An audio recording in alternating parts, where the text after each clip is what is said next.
Hey everybody, this is my green giant angelfish, and right now I've got it in my 40-gallon waterfall tank. But if you'll notice my opaline gourami in the back there, I've been having some issues with my angelfish being aggressive towards the gourami. I'm not really sure why. I've never really had issues with that in the past. I would have thought, if anything, the gourami was going to be aggressive towards the angelfish, but it is the other way around.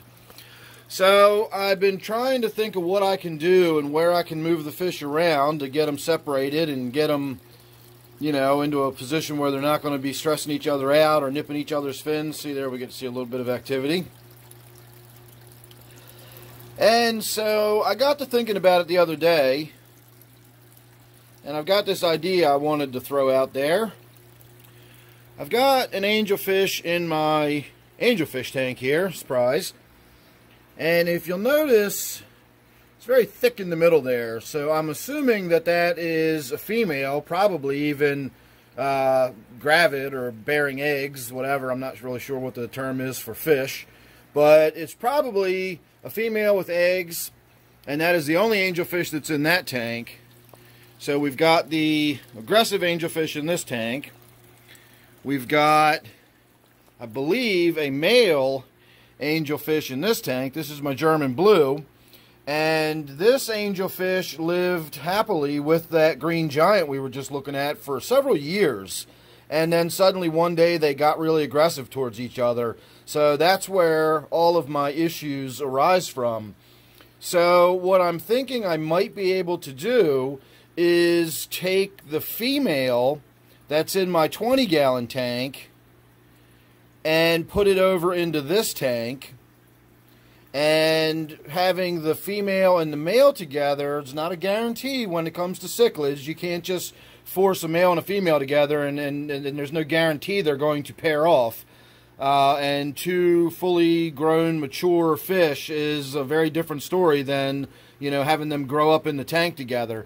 So I'm not really sure what to expect if I do make this change. And in fact, that's about all I've got going on in the fish room tonight. I really need to be in here getting the place cleaned up a little bit, but I've just had zero motivation today. And so I was just kind of mulling over the idea of what to do with that aggressive angelfish, and this idea popped back into my head.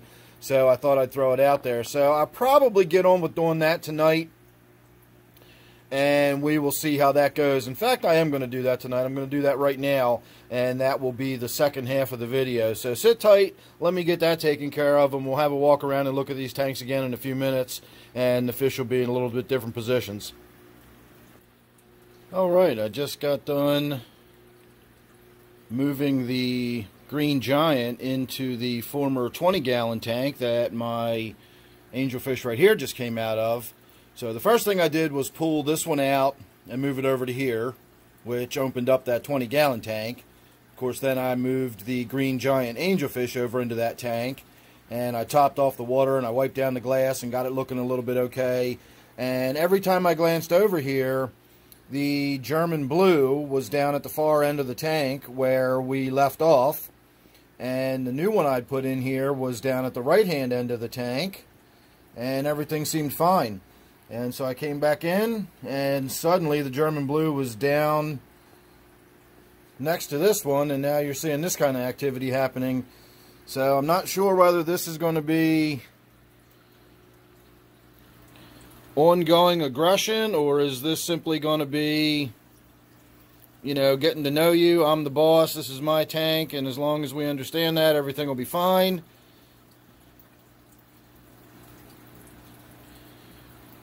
But it seems like it's probably going to be a little too much aggression. I'm going to have to see what I can do. Now, I might just take the presumed female, the one I just moved into this tank. I may take that one out and move it into the 40 breeder with the opaline gourami, because I've had angelfish and gouramis together before, and it's not really an issue. And that's why I was kind of surprised that that green giant was being so aggressive towards the gourami. So now I'm almost wondering if I just put a different angelfish in there, if I would still have those issues. So this is definitely more aggression than I wanted to see. I didn't think it was going to be quite this bad this quickly.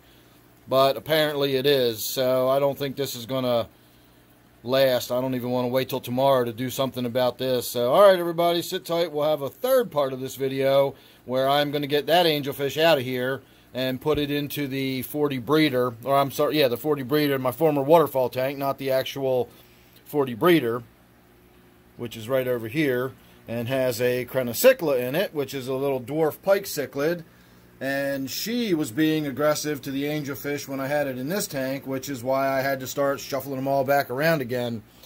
So I'm kind of bummed out. I really like the way this angelfish looks in this tank.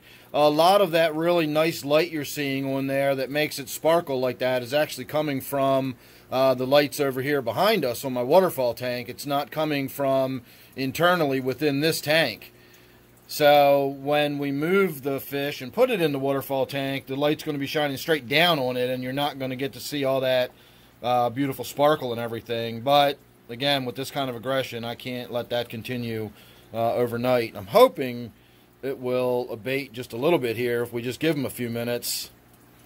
I'm not too worried about the amount of stress that the fish is going to undergo, you know, in a half an hour or something. But if this was going to be an ongoing, continuous thing, that's obviously not tenable.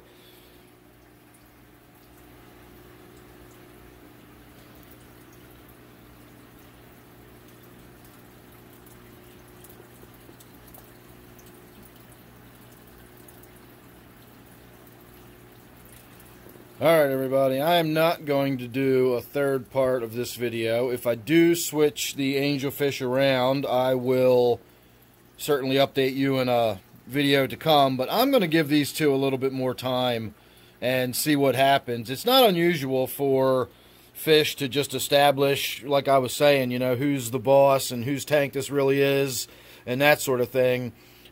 I'm not hopeful. I really do think that ultimately I'm going to have to wind up separating them. But I'm going to give them a few minutes. I mean, I really, honestly, this fish hasn't even been in this tank for 10 minutes yet. So I'm going to give it a few. And in the meantime, I'm going to say thanks for watching. And make sure you're subscribed. You don't want to miss what's coming up, whether or not I wind up moving this or not. And you'll find out within the next day or two. Because if this doesn't settle down by, you know, lights out tonight, they're going to get separated before the lights go out in a few hours here. So, alright everybody, as I said, make sure you subscribe. That way you won't miss anything I got coming up. I don't really know what this tank's called, but we'll call it the angelfish tank for the moment. So make sure you subscribe and you won't miss anything. Thanks for watching. I'll see you on the next one.